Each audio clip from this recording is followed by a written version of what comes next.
बनाया अभी kinematical equation of motion of circular motion. ध्यान देना, आसान है बिल्कुल। क्लास 9 वाले से कंपेयर करोगे सिंपल बन जाएगा। 9th में हम लोग लीनियर मोशन के बारे में पढ़े थे। अभी हम लोग को डिस्कस करना है किसके बारे में? सर्कुलर मोशन में इक्वेशन क्या होगा। लीनियर मोशन में भी 3 इक्वेशन था हमारे पास, याद आप लोग होगा। पहला था v इक्वल्स u प्लस क्या at, दूसरा था s equals ut plus what half at square, और तीसरा था v square equals u square plus 2as था। अब इसको हम लोग कंपेयर करना है किससे? सर्कुलर मोशन से। तो लिखोगे लेट, इसको लिखने से पहले वो लेट, इसको नोट करने से पहले क्या let an object start,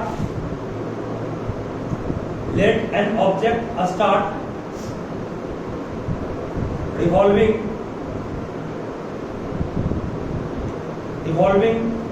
with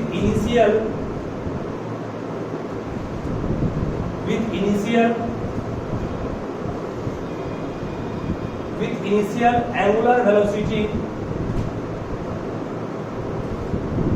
angular velocity को दिखाते किस सिंबल से थे? ओमेगा से ना। With initial angular velocity omega naught, इस तरह से with initial angular velocity omega naught and undergoes a displacement and undergoes an angular displacement कर दोगे and undergoes an angular displacement and undergoes an angular displacement theta in time t due to an angular acceleration alpha, due to an angular acceleration alpha। ठीक है, चलिए गौर कीजिएगा। मतलब यहाँ पर circular motion में मान लीजिए आपके पास कोई बॉडी है, बहुत बढ़िया समझोगे, बॉडी है, ये अपनी जर्नी को शुरुआत किया इस जगह से, पॉइंट ए से। इस समय इसका जो एंगुलर वेलोसिटी था शुरुआत का, क्या मान लीजिए उसको? Omega naught. यह है इनिशियल एंगुलर वेलोसिटी है, और ऐसे इनिशियल को क्या मानते हैं हम लोग? यू मानते हैं ये लगातार एक्सीलरेट कर रहा है ना। एक्सीलरेट कितना एक्सीलरेशन से कर रहा है? अल्फा से। एक्सीलरेट करने के कारण कितना समय तक एक्सीलरेट किया? t टाइम तक एक्सीलरेट किया। एक्सीलरेट करने के कारण इसकी स्पीड बढ़ते बढ़ते बढ़ते बढ़ी होगी कुछ, मान लो फाइनली t टाइम के बाद इसका जो वेलोसिटी हुआ फाइनली वो ओमेगा है। ओमेगा हो गया फाइनल एंगुलर वेलोसिटी, एक्सीलरेशन क्या अल्फा हो गया। इस बीच जो उसने सेंटर पर डिस्प्लेसमेंट बनाया वो कितना है? थीटा है। इस डिस्प्लेसमेंट को कहते हैं एंगुलर डिस्प्लेसमेंट। t टाइम तक जाने में एक्सीलरेट किया अल्फा से, थीटा रेडियल सेंटर पे बना एंगल है, जिस रफ्तार से चलना शुरू किया ओमेगा नॉट है, फाइनली जितना हो गया वो ओमेगा। तो फर्स्ट इक्वेशन इससे कंपेयर करें तो बोल सकते हो क्या बनेगा? v के रूप में काम कौन किया? ओमेगा नहीं काम किया। ये लीनियर था, ये एंगुलर है। ये लीनियर इनिशियल है, ये एंगुलर इनिशियल है। ये एक्सीलरेशन लीनियर है, ये अल्फा एंगुलर है। टाइम तो करना लीनियर होता है, नेक्स्ट टाइम। ठीक है, सेकंड बोलो क्या बनेगा? s वहां पर था डिस्प्लेसमेंट, यहाँ पर क्या लेंगे? Angular displacement theta. वहां था u, यहाँ क्या होगा? Omega naught. वहां था t, यहाँ भी क्या होगा? t। वहां था हाफ, यहाँ भी क्या होगा? हाफ। a यहाँ था अल्फा, t था, t का सही है। तीसरा क्या बनेगा? ओमेगा का स्क्वायर, b स्क्वायर है। u मींस ओमेगा नॉट का square 2, a means alpha, s means 2। These are said to be the circular motion in सबको हम लोग कहते हैं kinematical motion of equation of motion of circular motion. ठीक है, याद करने का सिंपल तरीका है, बस यहाँ पर जो जो टर्म वहां पढ़े थे उसको सर्कुलर में कन्वर्ट किए। इन सब के बारे में पढ़ा चुके, ये क्या होता है, ये क्या होता है, ये क्या होता है, सब पढ़ा है ना, बस सबको पढ़ा चुके हैं। बस खाली टर्म को चेंज किया गया, मतलब कि ध्यान रखना यहाँ पर u को चेंज किससे किए हैं, ओमेगा नॉट से, v को चेंज किससे किए हैं, ओमेगा से, a को चेंज किससे किए हैं, अल्फा से, और s को चेंज किससे किए हैं, थीटा से। बस यही चार चीज चेंज किया गया है, क्वेश्चन तैयार आपको हो जाएगा। ठीक है, लिखिए फर्स्ट में इसको, हो गया।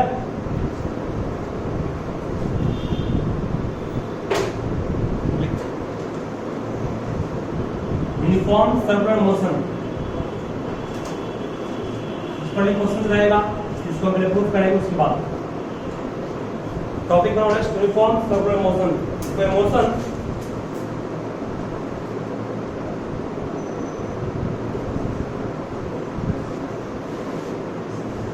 a motion of an object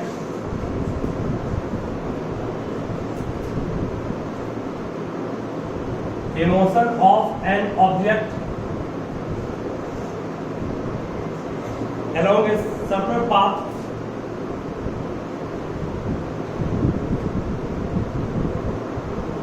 along a circular path with constant angular speed is called uniform circular motion, is called uniform circular motion। मतलब क्या इसका होगा, उस पर भी थोड़ा गौर कर लीजिएगा। एक बड़ी है, वो मान लिया जाए इस पाथ पर घूम रहा है, ये बड़ी है मेंटली, अगर इसका एंगुलर वेलोसिटी हर पॉइंट पर सेम है, वो कभी पॉसिबल है तो बोल सकते हो। बोले क्या इसके angular velocity omega vector group में लेंगे, क्या वो हर पॉइंट पर सेम होगा, कभी संभव है, कभी संभव नहीं, चूंकि आप कितना भी इसका स्पीड कांस्टेंट रखिए। अब ये कहेंगे एंगुलर स्पीड, ये हट गया ना, ये था आपका स्पीड, इसे कहते थे वेलोसिटी, यहाँ पर ये एंगुलर स्पीड, ये एंगुलर वेलोसिटी। ठीक है, ये कभी भी कांस्टेंट रहेगा ही नहीं, क्योंकि इसका डायरेक्शन हर पॉइंट पर चेंज कर रहा है, नहीं कर रहा, इसका डायरेक्शन हर पॉइंट पर चेंज कर रहा है, इसका v का डायरेक्शन हर पॉइंट पर चेंज कर रहा है ना। तो क्या जिस डायरेक्शन में v होता है उसी डायरेक्शन में ओमेगा होता है क्या, तो नहीं होता। पढ़ाए थे आपको याद कभी होगा, याद कीजिए जो पढ़ाए थे चीज को। बड़ी ऐसे घूम रहा है, बड़ी यहां से यहां पहुंच गया, सेंटर पे मान लो एंगल बना थीटा, यहां से आने पर तो इसका एंगुलर डिस्प्लेसमेंट थीटा का डायरेक्शन कहां होगा, याद है, बाहर। उसी कंसेप्ट यहां लगा लीजिए, जो दिशा थीटा का वही दिशा अल्फा का, वही दिशा किसका, ओमेगा का। क्या एंगुलर वेलोसिटी का डायरेक्शन हर पॉइंट पर चेंज कर रहा है क्या, सोच बोलिए, तो नहीं कर रहा है, हमेशा हर वक्त यहाँ भी रहेगा तो बाहर है, यहाँ भी बाहर, यहाँ भी बाहर नहीं है, हर समय ऐसे मूव कर रहा है। बड़ी का एंगुलर वेलोसिटी का डायरेक्शन हर जगह कहाँ है, बाहर की ओर, बट लीनियर वेलोसिटी को चेंज कर रहा है, यहाँ पर ऐसे था, यहाँ ऐसे, यहाँ ऐसे नहीं, टेंजेंट ड्रॉ करता है, इसके लिए टेंजेंट ड्रॉ करते हैं, इसके लिए मैक्सवेल का right hand thumb rule use करते हैं। ये तो हर जगह से इसका डायरेक्शन चेंज नहीं कर रहा है, इसका चेंज कर रहा है, ये चेंज नहीं कर रहा है। इसका मतलब अगर स्पीड को हम कांस्टेंट रखें, मतलब हर वक्त इसका स्पीड मान लो कांस्टेंट रखें, क्या ये कांस्टेंट होगा कि नहीं होगा, डायरेक्शन चेंज करेगा नहीं, लेकिन इसका स्पीड कांस्टेंट रखें तो भी ये चेंज करेगा, ये डायरेक्शन टेंजेंट हर पॉइंट पर चेंज करता है।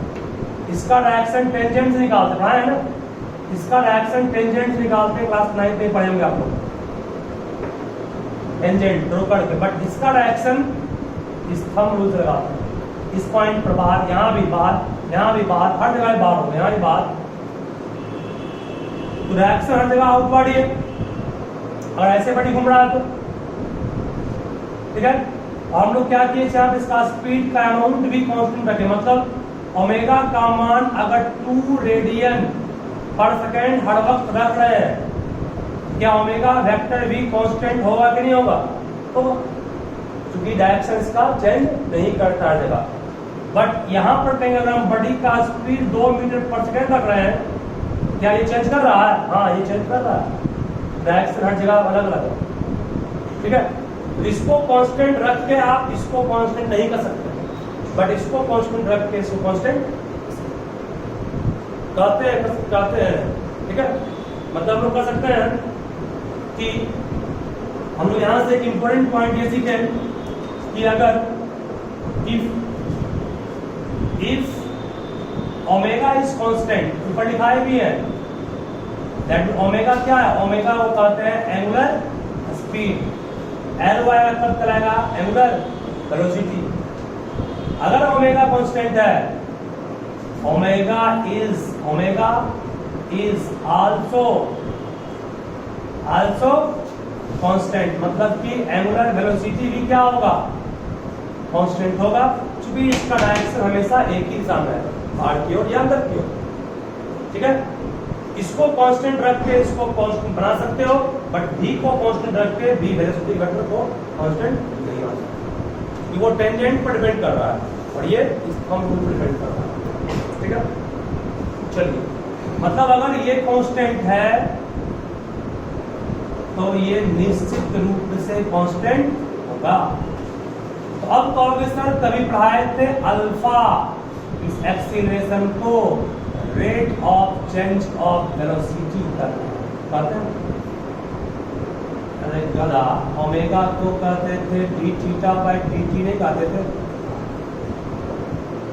जब ये दोनों गेम सिंपल है, जब ये एंगुलर वेलोसिटी है, एंगुलर डिस्प्लेसमेंट बाय टाइम लिए, जब ये एंगुलर एक्सीलरेशन है तो क्या लेंगे, एंगुलर वेलोसिटी बाय क्या लेंगे, टाइम, ठीक है।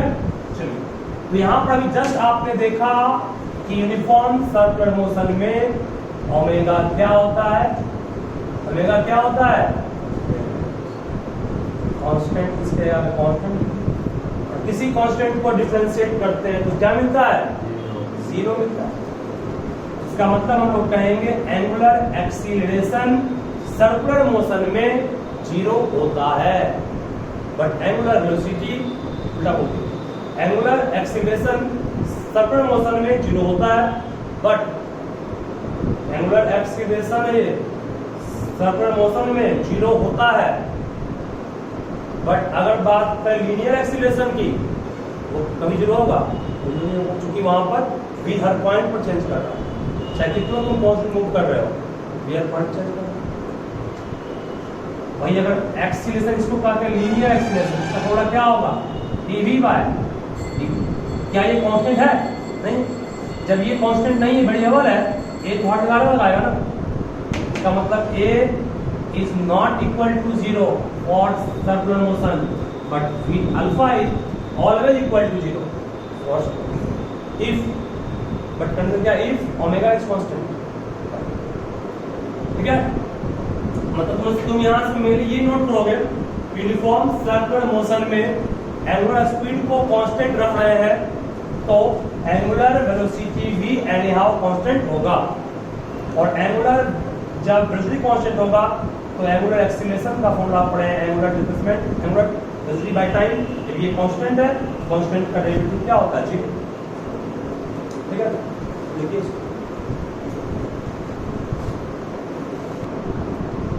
ध्यान रखो, देखिए अभी 2 केस देंगे जिसको थोड़ा सा हम तुलना करेंगे तो अपने आप आपको समझ में आएगा। अगर एक बड़ी इसी पाथ में मूव कर रहा है, v का मैग्नीट्यूड मीन्स वेलोसिटी का मैग्नीट्यूड। बोलिए कौन वेलोसिटी है? यह लीनियर वेलोसिटी नहीं है। अभी इसको लीनियर क्या कर रहे हैं? इस तरह कर क्या बन गया? ये लीनियर लीनियर। अभी इसको क्या कर रहे हैं? Angular velocity. अब ये क्या बन गया? एंगुलर। सही है। या इसी को सिर्फ ओमेगा भी कहते हैं, या इसको सिर्फ वी भी कहते हैं। ध्यान देना, अगर लीनियर स्पीड को हम कांस्टेंट रखें, मतलब बॉडी हर वक्त 2 मीटर पर सेकंड से मूव कर रहा है, हर वक्त, इसका स्पीड कांस्टेंट, डायरेक्शन भी कांस्टेंट है क्या? बोलिए है क्या? नहीं। इसका मतलब v, इसको कांस्टेंट रखें, उसके बावजूद v इज नॉट कांस्टेंट। क्यों? इसको डायरेक्शन हर पॉइंट पर इसका, बट इसको कांस्टेंट रखेंगे तो ये कांस्टेंट रहेगा कि नहीं रहेगा? ये बिल्कुल कांस्टेंट रहेगा। इसका डायरेक्शन हर जगह कहाँ है? ठीक है, ये बॉडी हो गया। जब बॉडी का वेलोसिटी ही कांस्टेंट नहीं है, बॉडी का मतलब वेलोसिटी चेंज कर रहा है, तो बॉडी क्या एक्सेलरेट कर रहा है? चेंज कर रहा है। और यहाँ पर एक्सीलरेशन नॉट इक्वल टू 0, और यहाँ पर एक्सीलरेशन दिखाना बस है ना, वो इक्वल टू क्या होगा? ठीक है, याद रहेगा ना। यहाँ पर a नॉट इक्वल टू 0 क्यों बोले आपका? चूंकि बॉडी का वेलोसिटी चेंज कर रहा है। और यहाँ a alpha is equal to 0 क्यों बोले? चूंकि ओमेगा बस इतना ही चीज समझाया था। चलो आगे बढ़ते हैं।